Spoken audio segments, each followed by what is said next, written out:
Salve, salve galerinha! Professor Caio trazendo uma videoaula para auxiliar vocês a resolver o PAD de Física dessa semana. O assunto é uma revisão sobre termometria e calorimetria, mais especificamente sobre processos de propagação de calor. Na termometria nós estudamos as escalas termométricas Celsius, Fahrenheit e Kelvin e vimos as relações de conversão entre essas escalas. Por exemplo, só relembrando, se eu quiser converter uma temperatura de Celsius para Fahrenheit ou de Fahrenheit para Celsius, basta utilizar essa equação matemática, ou seja, temperatura em Celsius dividido por 5 é igual a temperatura em Fahrenheit menos 32 dividido por 9. Já se eu quiser converter uma temperatura em Kelvin para Celsius ou de Celsius para Kelvin, basta usar essa outra equação matemática. Temperatura em Kelvin é igual a temperatura em Celsius mais 273. Se porventura o problema me pedir uma variação da temperatura, então é uma dessas duas expressões que possivelmente você irá utilizar. Por exemplo, se ele pedir uma variação de temperatura de Celsius para Fahrenheit, você vai usar essa equação aqui, onde nós temos qualquer variação de temperatura em Celsius dividido por 5 é igual a variação de temperatura em Fahrenheit dividido por 9. Já se você tiver variações de Celsius para Kelvin ou de Kelvin para Celsius, é essa equação simplificada, bem simples. Por quê? Qualquer variação de temperatura em Celsius tem o mesmo valor, é igual a qualquer variação de temperatura em Kelvin. Então vamos supor, se porventura a água variar 100 graus Celsius a sua temperatura, seria equivalente a variar 100 kelvins a sua temperatura. Então essa daqui é a mais simples que nós temos em relação às demais equações. Então fica aí a dica e fique atento para o que o problema vai pedir. Então vamos para os exemplos. Diz assim, o primeiro exemplo. Maria usou um livro de receitas para fazer um bolo de fubá, mas ao fazer a tradução do livro do inglês para o português, a temperatura permaneceu em Fahrenheit. A receita disse que o bolo deve ser levado ao forno a 392 graus Fahrenheit e permanecer nessa temperatura por 30 minutos. Qual é a temperatura em graus Celsius que Maria deve deixar o forno para não errar a receita?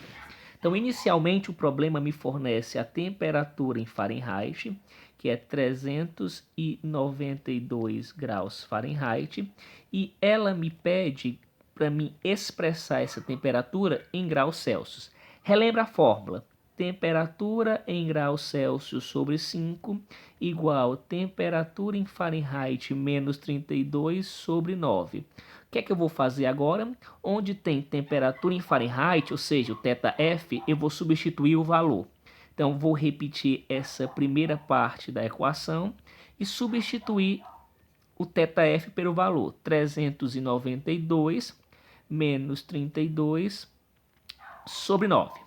Então, dando continuidade, a gente vai agora resolver essa segunda parte da equação e repetir a primeira até chegar no momento que nós vamos encontrar a temperatura em Celsius. Vamos lá.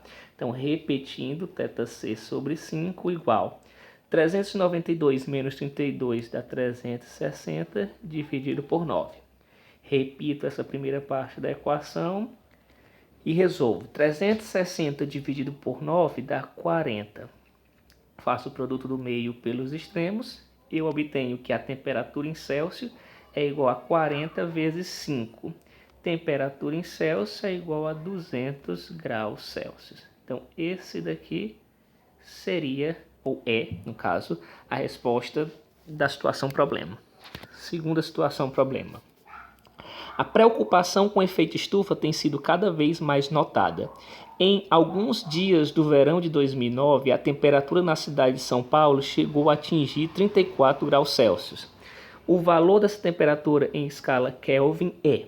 Então, nós temos que a temperatura dada pelo problema é 34 graus Celsius e ele quer saber qual seria esse valor de temperatura em Kelvin. Então, relembra a equação. A temperatura em Kelvin é a temperatura em Celsius mais 273. Logo, a temperatura em Kelvin, substituindo θC pelo valor dado no problema, que é 34, mais 273. Resolvendo essa soma simples, nós ficamos com 7, aqui 10 vai 1, 307. Então, a temperatura de 34 graus Celsius equivale a 307 kelvins. Então, resolvido o problema, vamos para o próximo. A próxima situação problema diz assim: uma panela com água é aquecida de 25 graus Celsius para 80 graus Celsius. A variação de temperatura sofrida pela panela com água nas escalas Kelvin e Fahrenheit foi de... Então, essa questão, diferente das outras, traz uma situação, problema com variação de temperatura. Por isso que eu deixei aqui grifado para que você preste bastante atenção. Em alguns problemas, esse valor já é dado. Nesse aqui, especificamente, você vai ter que calcular qual vai ser a variação em graus Celsius. Então, vamos ter aqui que a temperatura em Celsius inicial fornecida do problema é 25 graus Celsius e a temperatura em Celsius final fornecida pelo problema é 80 graus Celsius. A variação de temperatura em Celsius que eu preciso saber para resolver o problema é a temperatura final menos a temperatura inicial. Temperatura final menos a temperatura inicial. Que a gente tem aqui 80 menos 25. Que a resposta, que a gente vai obter nessa subtração, variação de temperatura, é igual a 55 graus Celsius. Então, aqui eu obtive a variação de temperatura em graus Celsius que o problema me forneceu, dando o valor inicial e final. Agora, vamos saber qual seria essa variação em Kelvin. Então, relembre lá do primeiro momento que a variação de temperatura em Celsius é igual à variação de temperatura em Kelvin. Logo, se a variação de temperatura em Celsius é 55 graus Celsius, então, logo, a gente vai ter que a variação de temperatura em Kelvin é 55 kelvins. Essa é facinho. Em Fahrenheit, Fahrenheit é aquela equação que eu vou expressar aqui, ó. Variação de temperatura em Celsius sobre 5 igual a variação de temperatura em Fahrenheit sobre 9. Substituindo, vai ficar 55 sobre 5 igual a θf sobre 9. Resolvendo essa primeira parte da equação, você vai ficar 55 dividido por 5 vai ficar 11 igual delta θf sobre 9. Produto do meio pelos extremos. Então, nós ficamos com, trazer para cá, θf igual 9 vezes 11. De tal forma que a gente pode concluir que 9 vezes 11 é 99 graus Fahrenheit. Então, tendo os valores calculados, o item correto é o item B. E para terminar, a gente estudou, na calorimetria o que era calor, só para você relembrar. Calor é energia térmica em trânsito, decorrente de uma variação de temperatura. E o calor, ele flui, ele transita espontaneamente do corpo de maior temperatura para o de menor temperatura. E esse transitar, que a gente chama de propagar o calor, pode ocorrer de 3 formas: ou por condução, ou por convecção, ou por radiação. Só para a gente resumir, na condução é a forma de propagação de calor que acontece com mais eficiência nos sólidos. A convecção é a forma de propagação de calor que acontece com maior eficiência nos fluidos. Entenda por fluido os líquidos e os gases. E a radiação é a propagação de calor através das ondas eletromagnéticas. Na condução, só para vocês terem uma ideia, com a situação exemplo, para que vocês possam visualizar, é assim. Vamos supor que vocês têm uma colher de um bom condutor térmico, por exemplo, de metal.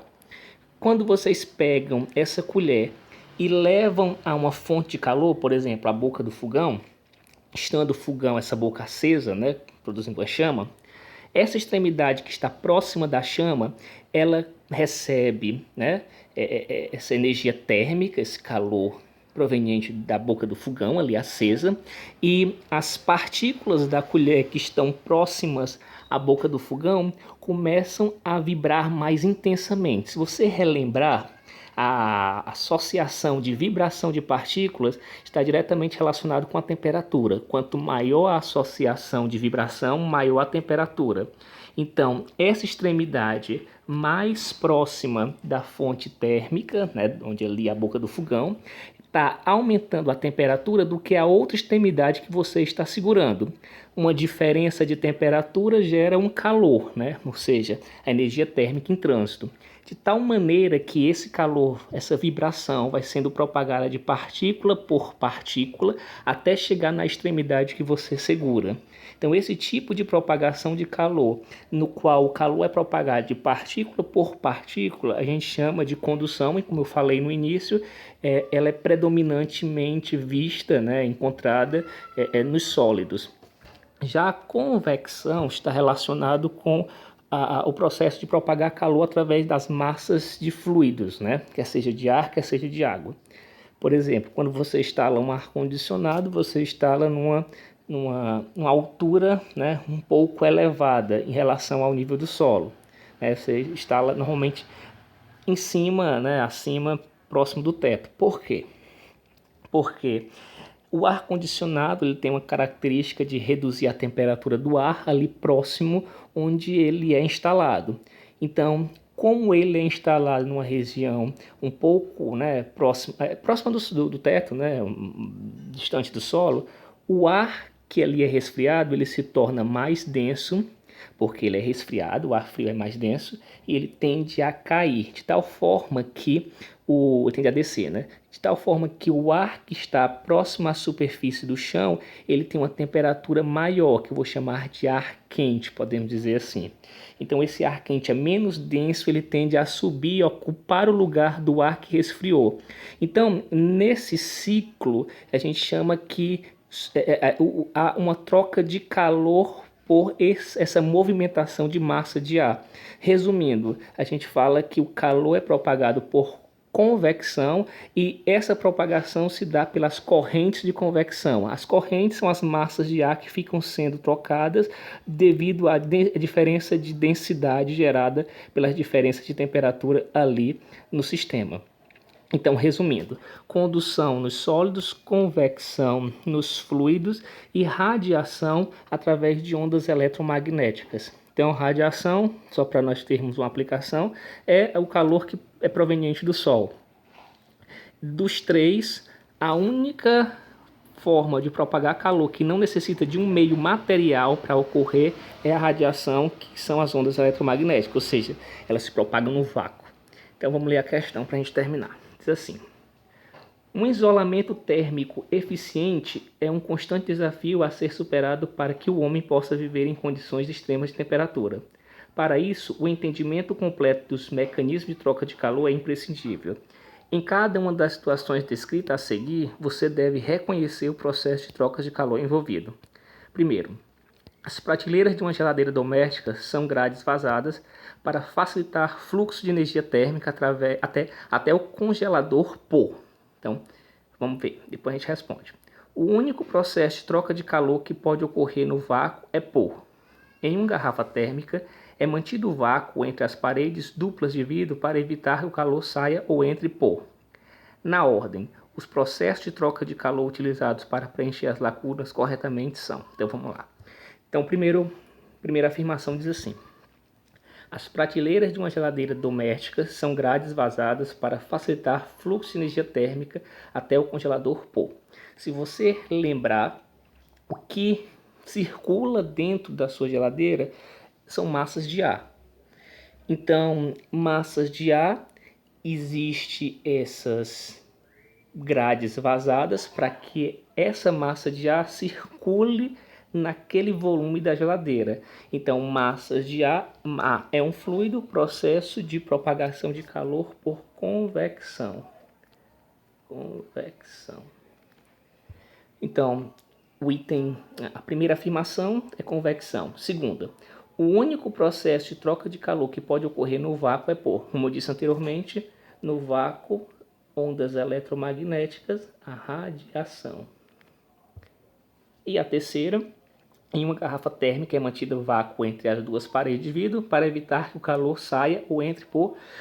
Fazendo vácuo, você retira as partículas daquele local. Se você retira as partículas, você evita que haja propagação de calor por condução. Então, a última afirmação é condução. Então, o item correto seria o item D. Então, essa é uma rápida revisão. Espero que vocês estudem e que vocês possam resolver as questões do plano de atividades propostos dessa semana. Tchau, um abraço e fui!